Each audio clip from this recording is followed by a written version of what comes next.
9:13. No cayó muy bien en varios sectores. Valentina, buenas noches. La designación del exalcalde de Medellín, Daniel Quintero, como el nuevo superintendente de salud. Quintero ya reaccionó y lo primero que dijo fue: aquí empieza la verdadera reforma a la salud. Sí, señora, esa fue la frase, digamos, principal de ese trino con el que terminó confirmando efectivamente que va a ser el próximo superintendente de salud, el quinto que tiene este gobierno. Hemos hablado de los múltiples cambios que se han dado en esa dependencia, que es la que se encarga precisamente de vigilar que los recursos de la salud se estén manejando adecuadamente, cosa que, como hemos visto en varias ocasiones, pues no está pasando con los constantes casos de corrupción. Dice Daniel Quintero entonces en ese trino que desde la Superintendencia de Salud y con la tecnología va a comenzar a desmantelar el cartel de la salud y incluye temas políticos en esto. Pero como lo decía usted, Silvia, fueron múltiples las reacciones, la mayoría en contra, con la decisión del gobierno Petro de designarlo y publicar su hoja de vida en la página de aspirantes de la presidencia. Todavía no ha sido nombrado, pero este paso es fundamental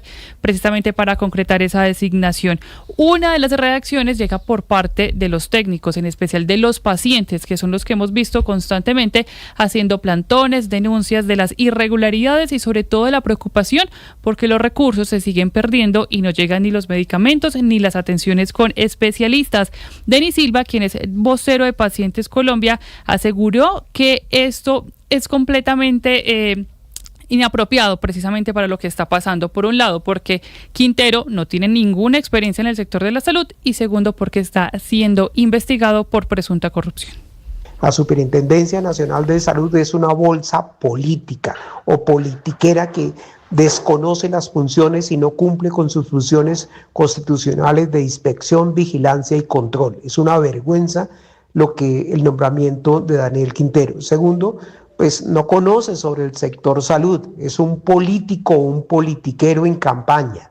Y tercero, que es lo más grave, es una persona investigada por presuntos hechos de corrupción. Son entonces dos las preocupaciones, esas investigaciones que tiene vigente, que ya les vamos a ampliar más adelante, pero también la falta de experiencia. En la misma hoja de vida que el gobierno publicó no hay referencia alguna a temas de salud, de recursos públicos en materia de salud, pero tampoco de vigilancia y control, que es la tarea principal que tiene un superintendente. Por supuesto, llegaron entonces más reacciones políticas, una de ellas la de la candidata presidencial Paloma Valencia sobre esta designación.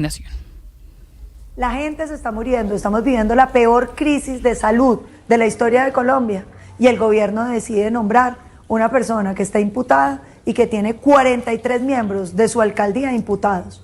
Parece un insulto a la salud de los colombianos y un irrespeto con los pacientes. Y desde Medellín, justamente donde es el centro de esas investigaciones, reaccionó el alcalde Federico Gutiérrez, cuestionando que el presidente Gustavo Petro ignore todas las investigaciones y acusaciones que hay contra Quintero y le entregue una de las superintendencias más importantes que tiene el país. Seguramente la tarea es terminar de robarse lo que queda del sistema de salud en Colombia que ellos mismos destruyeron. Todo esto mientras la gente muere esperando medicinas y atención médica en clínicas y hospitales del país. Esto es vergonzoso, esto es absurdo. Estas personas deben de estar en la cárcel. Y a propósito entonces de concretarse este nombramiento, es decir, que ya se expida como tal el documento oficial, Daniel Quintero, el exalcalde de Medellín, tendría todo el control sobre las EPS, de las clínicas, los hospitales, todos los recursos que manejan las diferentes entidades de salud y que han ordenado, por ejemplo, las intervenciones, y se suma entonces su llegada a la que ayer contábamos de Jorge Iván Ospina, oficializado ya como interventor de la nueva EPS, otro exalcalde que está en el sector de la salud. Recordemos que Daniel Quintero tiene una imputación por peculado. Esto ¿qué significa, digamos, como en otras palabras, que es acusado de haberse quedado con dinero o bienes del Estado, esta vez hablando de un predio, para su propio beneficio personal, y más de 43 funcionarios de diferentes carteras están siendo investigados por este caso del lote Aguas Vivas, pero también por otras irregularidades, como lo hemos visto a lo largo de los años. Ya hay reacción, por ejemplo, del diputado antioqueño Luis Peláez, quien está advirtiendo que van a crear una veeduría para tumbar ese nombramiento, porque efectivamente estaría estaría incumpliendo la ley al tratarse de una persona ya imputada oficialmente, pero también hay ya varias preguntas sobre la mesa si esto afectará la campaña de Iván Cepeda, porque recordemos, son muchas las voces dentro de la campaña de Iván Cepeda, dentro del gobierno, que no quieren tener a Daniel Quintero cerca. 9:18 p.m. Valentina, gracias. Esa es una de las noticias más importantes del día, pero también más polémicas, que tiene que ver con esa designación y publicación de la hoja de vida de Daniel Quintero como nuevo superintendente de salud en momentos en donde la salud atraviesa por una de sus peores crisis, pero además, Lucas, cuando a este gobierno, al del presidente Gustavo Petro, le queda un poquito más de 4 meses. No, y que finalmente, Silvia, pues lo que nos decía Valentina, y yo creo que también tienen razón lo que dicen los pacientes, pues qué experiencia tiene Daniel Quintero en el sector salud. Daniel Quintero, pues fue alcalde de Medellín, tiene los cuestionamientos que ya decía Paloma Valencia, que nos contaba también Valentina, y aparte de esto, pues lo vimos como candidato presidencial. Acuérdense ustedes que participó, o bueno, iba a participar de la consulta del Pacto Histórico, finalmente renunció, aunque se contaron sus votos y apareció en el tarjetón, y después estuvo en la consulta del Frente por la Vida, con Roy Barreras y con un poquito más de 300,000 votos. Exactamente, entonces, pues viene de ser candidato presidencial, no ganó en esa consulta, la gana Roy Barreras, y ahorita viene entonces estos 4 meses, Silvia, estar al frente de la Superintendencia Nacional de Salud. 9:19 p.m. O sea, lo que está pasando también tiene que ver con una decisión que ha tomado la justicia por un caso que ya este año cumple 16 años. La muerte del joven Luis Andrés Colmenares. Murió el 31 de octubre del año 2010. Y hay decisiones, Lucas, de la Corte. Sí, señora, la Corte Suprema de Justicia decidió absolver a una de las implicadas. ¿De quién se trata, Rocío? Mucha atención, que la Sala Penal de la Corte Suprema de Justicia acaba de dejar en firme la absolución de Laura Moreno, inicialmente vinculada en la muerte del estudiante Luis Andrés Colmenares, ocurrida en una fiesta de Halloween el 31 de octubre del 2010. Sobre el caso de Jessy Quintero, queda en firme la prescripción del caso por vencimiento de términos. Y es que la Corte Suprema de Justicia dice que no se demostró que hubieran sido cómplices de un homicidio, cuando tampoco estaba claro que se hubiera generado esta conducta.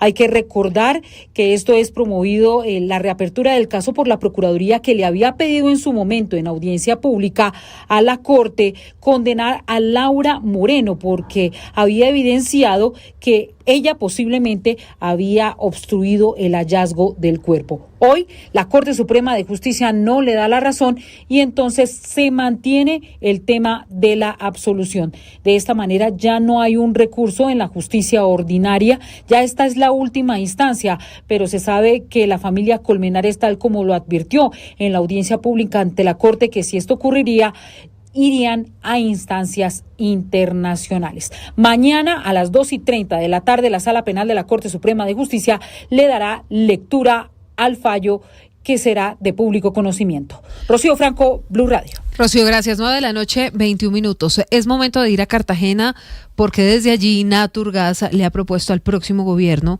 crear el programa Colombia Energía Segura. Todo esto para poder establecer un marco jurídico que saque al sector del gas natural de la crisis por la que está atravesando.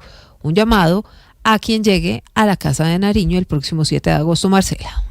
Colombia ya no tiene autosuficiencia en materia de gas natural y el 21% de su consumo depende del gas natural importado. Para Luz Estela Murgas, presidente de Naturgas, es importante que el próximo gobierno y el próximo Congreso se pongan las pilas y aprueben en conjunto un nuevo marco jurídico que permita rescatar a este sector de la crisis. Eso puede implicar una ley estatutaria o una reforma a la Constitución que establezca que la seguridad energética es un derecho y que tiene que ir más allá de los próximos gobiernos. La crisis que vivimos no es inevitable ni imparable y tenemos todos los recursos para resolverla si nos ponemos de acuerdo y hay voluntad política para hacerlo. La presidenta de Naturgas, Luz Estela Murgas, le propuso al gobierno nacional la creación del programa Colombia Energía Segura, en el que el sector está pidiendo varias cosas: estabilidad jurídica para las operaciones, pero también incentivos económicos graduales y el desarrollo de estrategias que permitan sacar los proyectos adelante. Por ejemplo, utilizando figuras de proyectos estratégicos que permitan que los proyectos se lleven a la realidad y no que se queden enfrascados en trámites y en líos con las autoridades. 9:23 desde Cartagena. Marcela, gracias. La ministra encargada de Ambiente, Irene Vélez, confirmó que México rechazó recibir hipopótamos desde 2024 y aseguró que Colombia mantiene gestiones con otros países, incluido India, para encontrar un destino para estos animales. Jessica Gutiérrez. La ministra encargada de Ambiente, Irene Vélez, aseguró que México no recibirá hipopótamos provenientes de Colombia y desmintió versiones sobre un posible traslado a este país. Pues a través de su cuenta de la red social X, la ministra indicó que México nunca se ofreció a salvar los hipopótamos. Pues Vélez explicó que desde el año 2024 existe una respuesta oficial en la que el gobierno mexicano indicó que no considera viable la traslocación a México de los ejemplares. Además, señaló que este país había planteado condiciones adicionales, como que los animales debían haber nacido en cautiverio. Y es que la ministra también recordó que cualquier traslado internacional depende de permisos tanto de Colombia como del país destino. Y es que pese a la negativa de México, la ministra afirmó que Colombia continúa buscando alternativas, que esto no significa que hayan dejado de intentarlo y que las gestiones se siguen adelantando con otros países y centros que podrían recibir a estos animales. Pues dentro de esos acercamientos, la funcionaria confirmó contactos recientes con la India, pues indicó que han logrado una reunión con la embajada y señaló que es parte de la estrategia para encontrar opciones de traslado.